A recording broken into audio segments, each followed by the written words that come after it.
Hello everyone, my name is Faz from Nintendo Players UK, and I have been given a second honor this week. I didn't think that was going to happen. I am now sitting down with the voice actress of Urbosa and Riju, Elizabeth Maxwell. How are you today?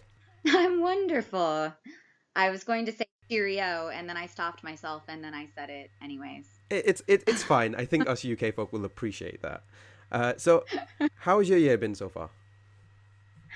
Oh man, it's been wonderful.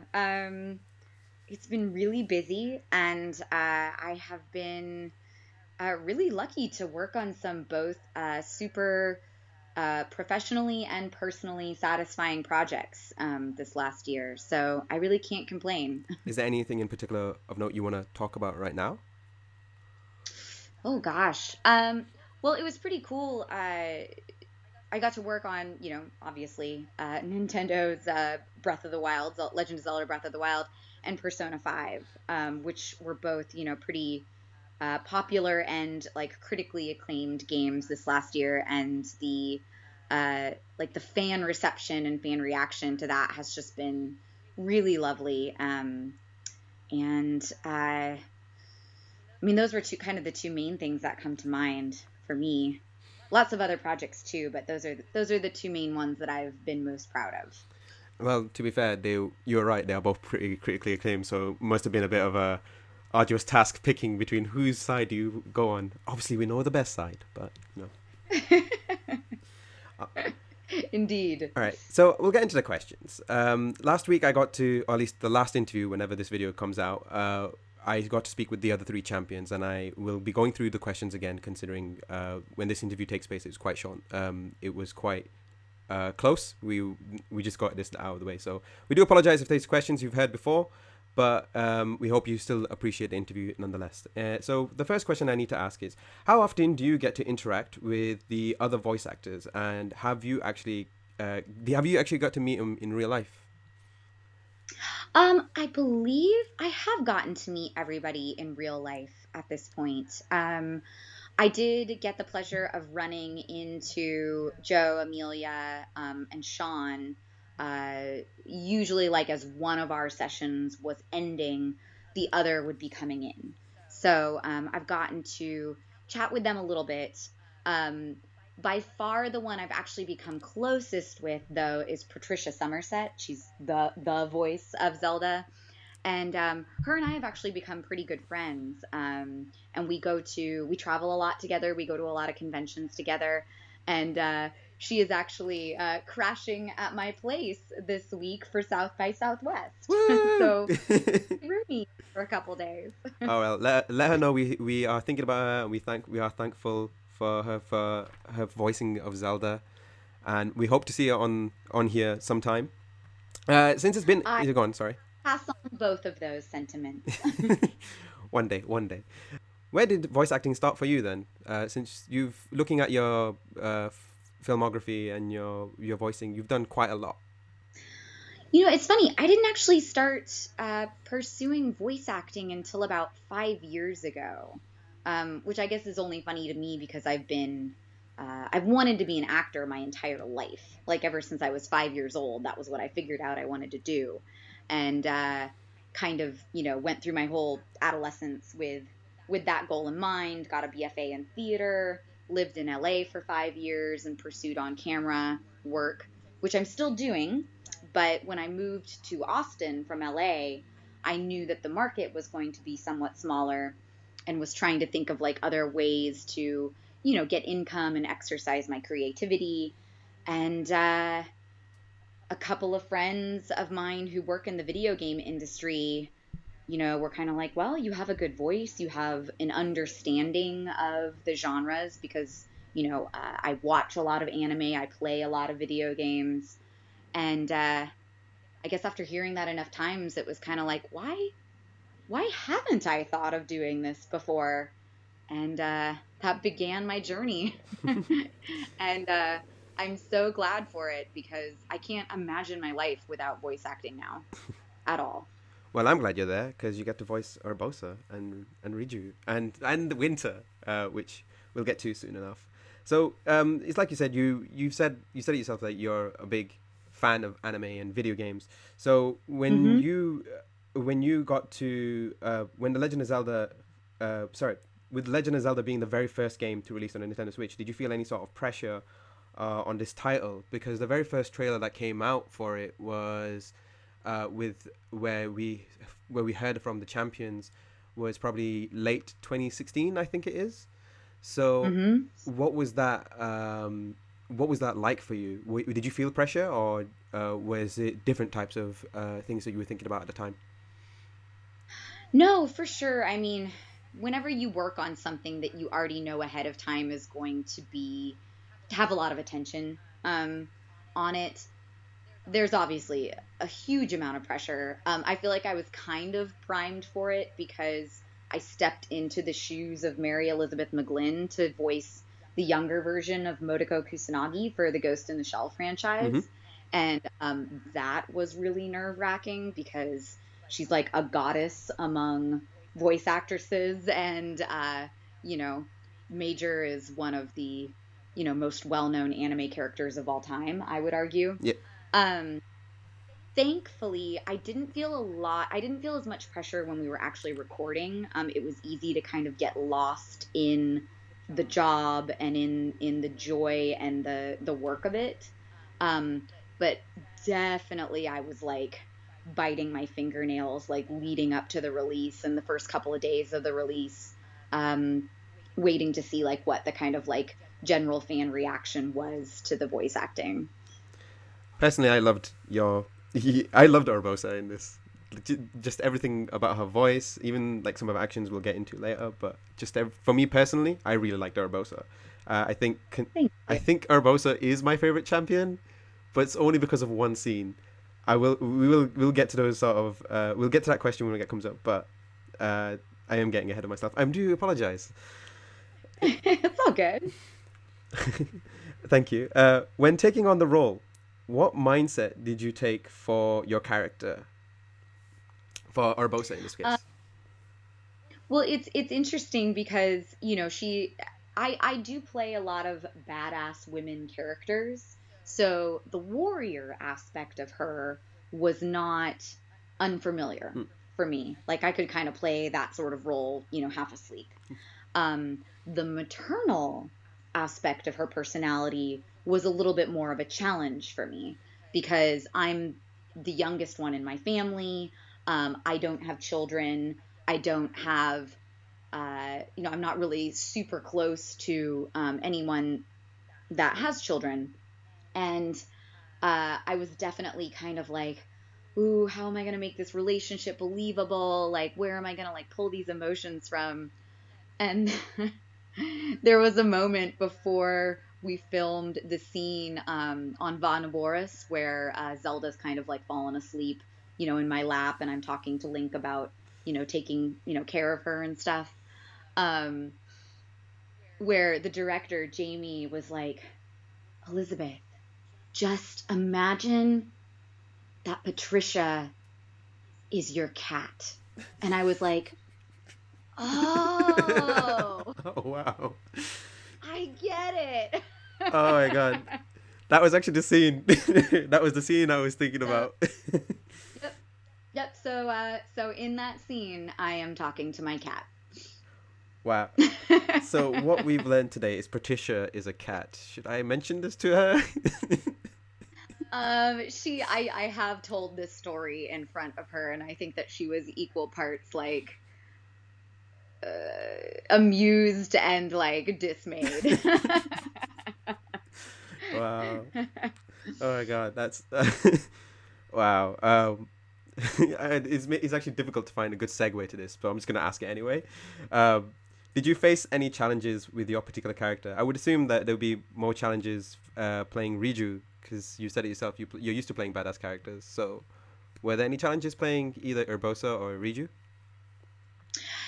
You know, not so much with Riju, surprisingly, because we didn't record her until after we were pretty much finished with Urbosa, and so she was easy to kind of slip into. Like I already had like I knew who her ancestors was. I knew who her people were, and I don't know. She was actually not that difficult to figure out for me. I think with Urbosa, probably the greatest challenge that we dealt with was that when you voice kind of confident, deeper voiced female characters, it's very easy to kind of slip into sounding sexy without even meaning to. Yeah.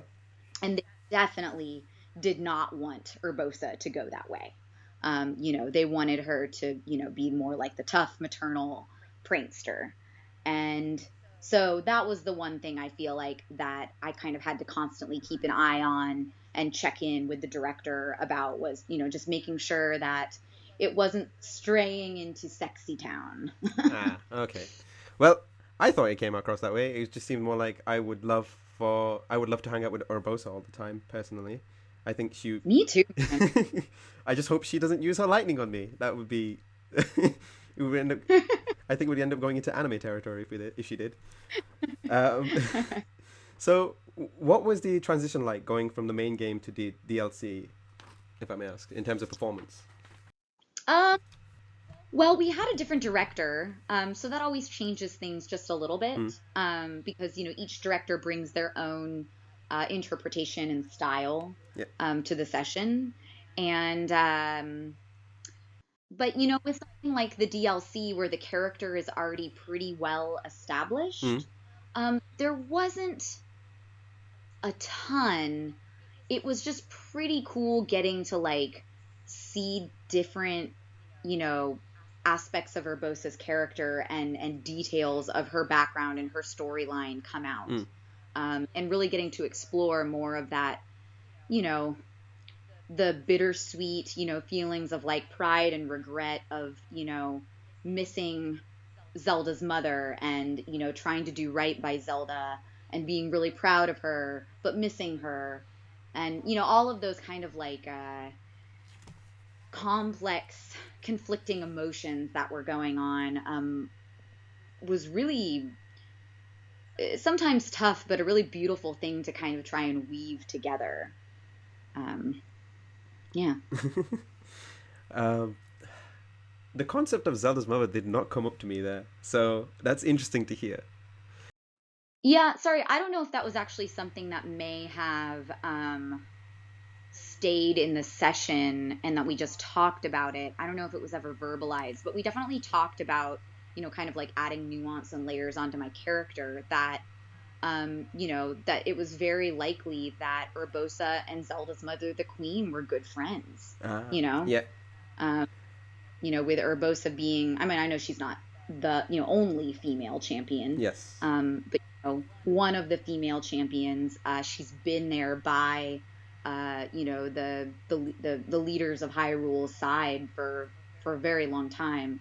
So yeah, we definitely talked a bit about the kind of added emotional layer of Urbosa also having a relationship with Zelda's mom and not just Zelda. So with that being said, what were your favorite lines in the game, particularly for Urbosa? Oh gosh. Unless you're going to say the entire thing, which is kind of... It's cheating, but it counts. I don't know. It's funny because I do get asked this question a lot at conventions with many things that I'm in. And very rarely do very specific lines stick out. That scene on Bah Naboris that you mentioned was your favorite was probably also overall my favorite to record. Yes. Because it incorporated a little bit of everything. It was she was serious, she was emotional, she was funny. So you got to see all aspects of her personality in one scene. Yeah. But I particularly liked the very end of the scene where I grant Link Urbosa's Fury. We had a lot of fun playing around with the implication of her saying take good care of the princess and take good care of Hyrule too. Yeah. The kind of many different things that I could be insinuating with that line and trying to fit them all in there. No, I can understand. The implications are real here. Yeah. Okay, so this is my final question before we get into the fan questions. So you might have heard of a game called Super Smash Brothers, correct? I have. I've played it recreationally.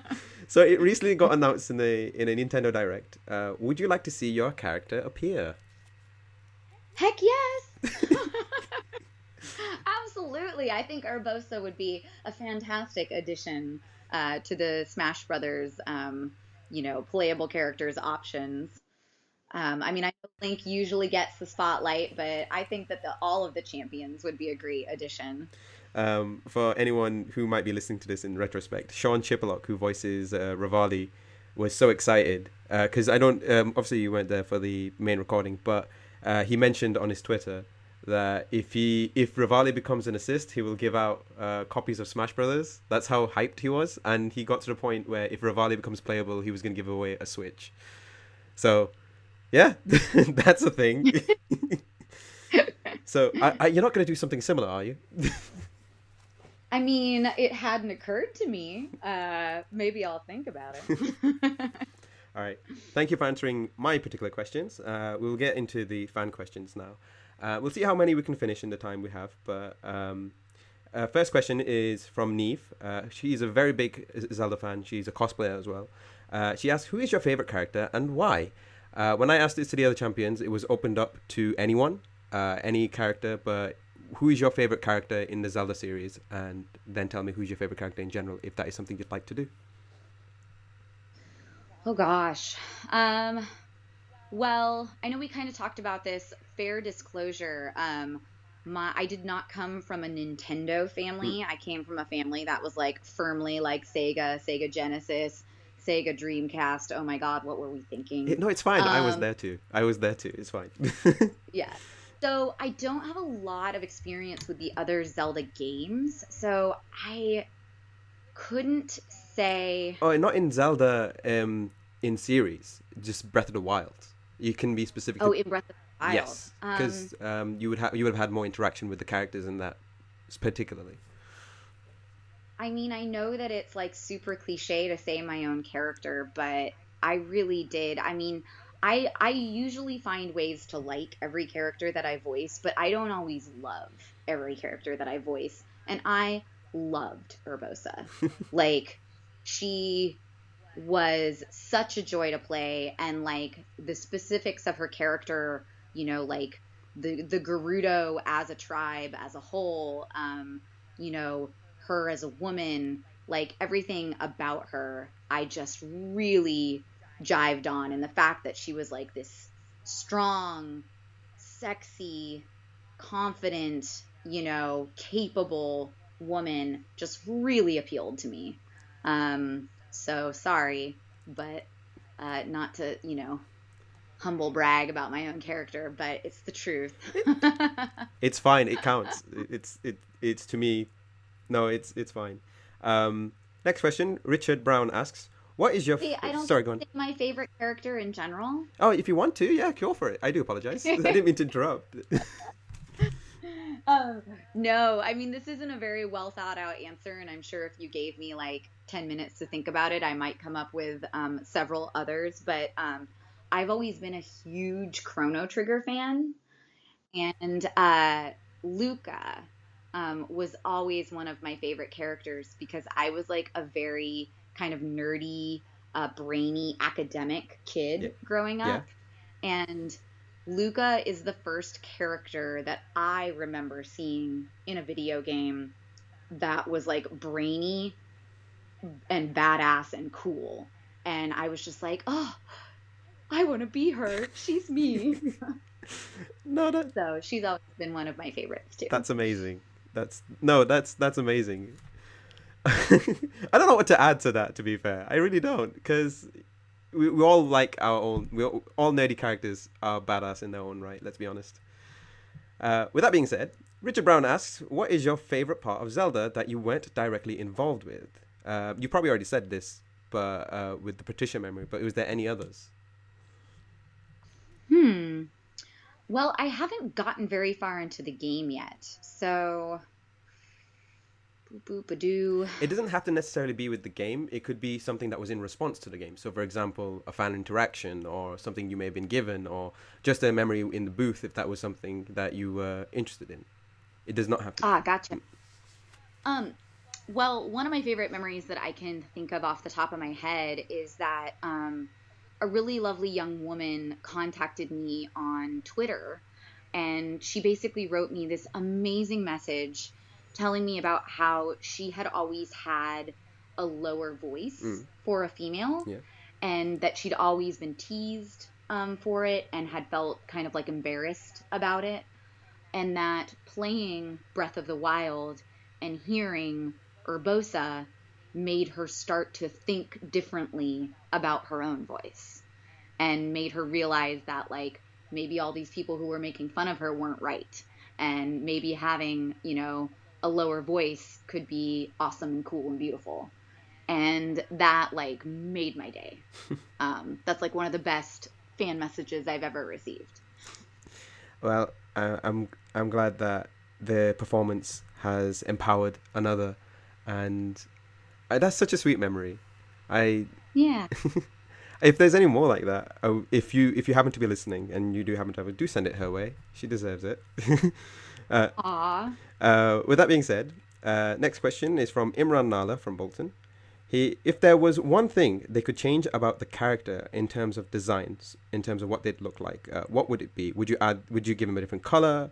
Would you give him a weapon, or would you add something personal to it for Urbosa or Riju?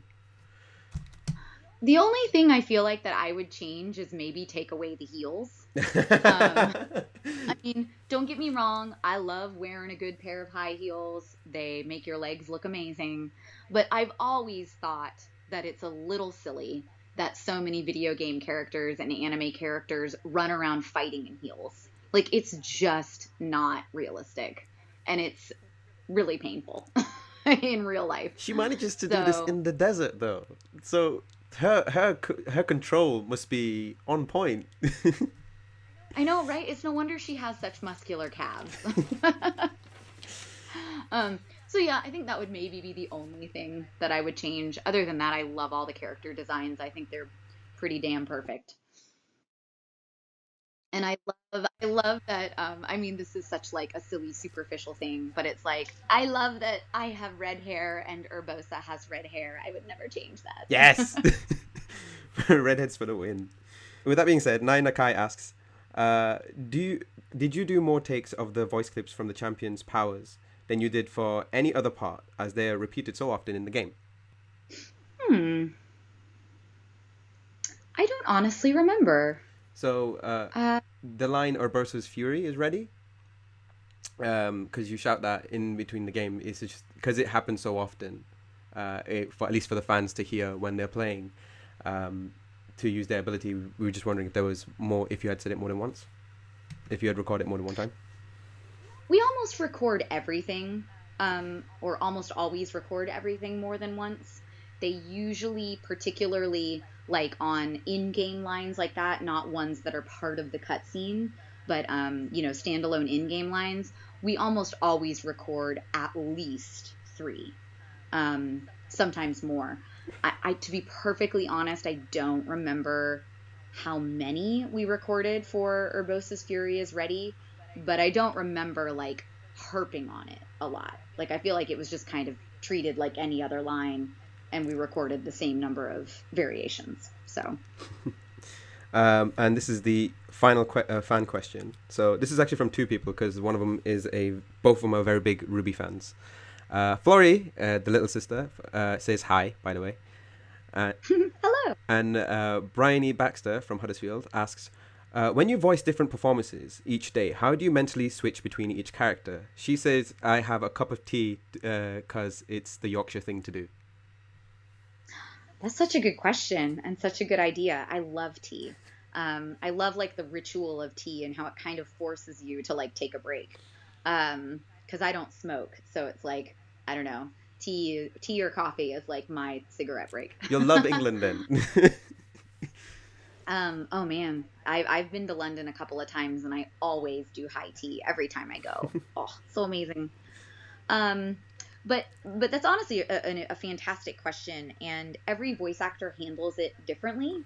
But I have a little secret trick that, well, not secret, but I have a trick that I came up with that works really well for myself, where I will come up with one or two lines that to me capture the essence of the character, whether it's my favorite line to say or whether it's something that just kind of like in that line, it tells you everything you need to know about that character.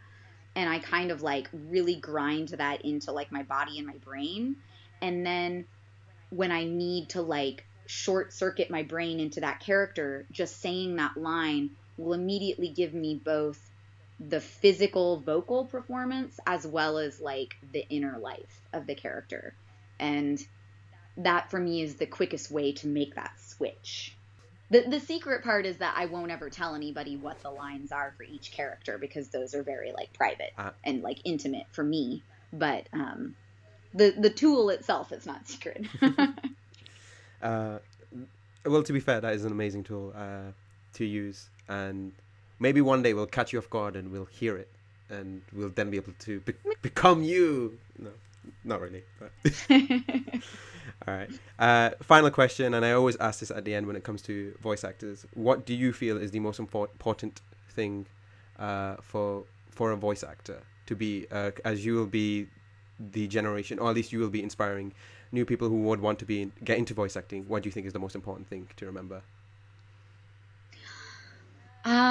Gosh. You mean like if for people that are wanting to like pursue it themselves, or about like the industry in general, or whatever you feel is the most important thing. If you could tell yourself 5 years ago what you think the most important thing to do with voice acting is, what do you reckon you should know? To like don't prescribe to conventional wisdom. I think, and I mean, this is, I guess, kind of like about life in general and not just voice acting. But I think a lot of the times in life when we're trying to pursue a goal, we get tripped up in like doing it the right way, or what's the next step, or I've got to do A, B, and C before I can do E, F, and G. And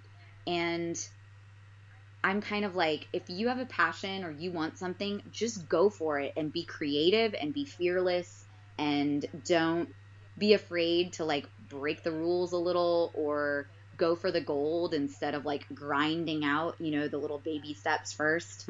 I feel like part of the reason why I was able to kind of achieve some of the things that I did in voiceover in a fairly short period of time for the industry was because I didn't know a lot about it when I was starting out. And so I didn't know like what the box, quote unquote, was, or what the rules were. And so I just made up my own rules and like stepped outside of the box without even realizing it. So yeah, I mean, that wasn't very concise. It's fine. No, it's important to hear. And I've always asked this to every single voice actor. So everyone comes up with different things. So so it's fine if it's unconventional, as you've said. And yes, it may be a little bit long-winded, but it's fine. It's your way, and it's your advice to give. So I appreciate that, and I hope the fans listening will also appreciate that too, and I'm sure they do. With that being said, thank you very much for taking part in my little sit-down talk thing. And if people have more questions, where can they find you? I recommend finding me on Twitter. My handle is about Elizabeth M, or Instagram. On there, my handle is Elizabeth Maxwell. Those are the two social medias that I use the most often. All right. Hopefully we can have you again sometime. Maybe if the champions do get announced for Smash Brothers, or maybe later this year if Winter gets announced for Blaze Blue Cross Tag Battle. But in the meantime, thank you very much for joining me today. It's been a pleasure. Thanks. It was delightful. I appreciate it. Thanks to everybody listening. For everyone else listening, don't forget to follow us on Facebook, Twitter, and Instagram. We also have a Discord channel. We've actually got a Twitch channel as well. You can find your local Nintendo groups using www.nintendoplayers.uk. And hope to see you guys next time. Bye, everyone. Bye-bye. Thanks for watching, everyone. Don't forget to subscribe if you want to see more content like this. You can find me on TikTok, Twitter, Instagram, and we do live stream a lot on Twitch. It would be super helpful if you do share the video. And as always, and remember, I hope you guys have a very wonderful and happy Faz Day. See you next video, everyone.